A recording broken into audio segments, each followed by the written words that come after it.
AP deputy CM Pavan Kalyan seafood association AP region Suryarao కలిశారు. సచివాలయంలో పవన్ కళ్యాణ్ ఆయన మర్యాదపూర్వకంగా కలిసి అభినందనలు తెలిపారు.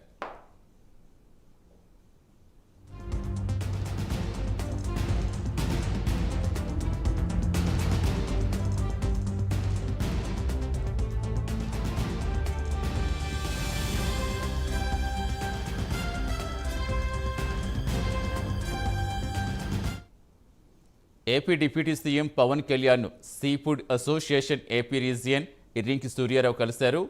సచివాలయంలో పవన్ కళ్యాణ్ ఆయన మర్యాదపూర్వకంగా కలిసి అభినందనలు తెలిపారు.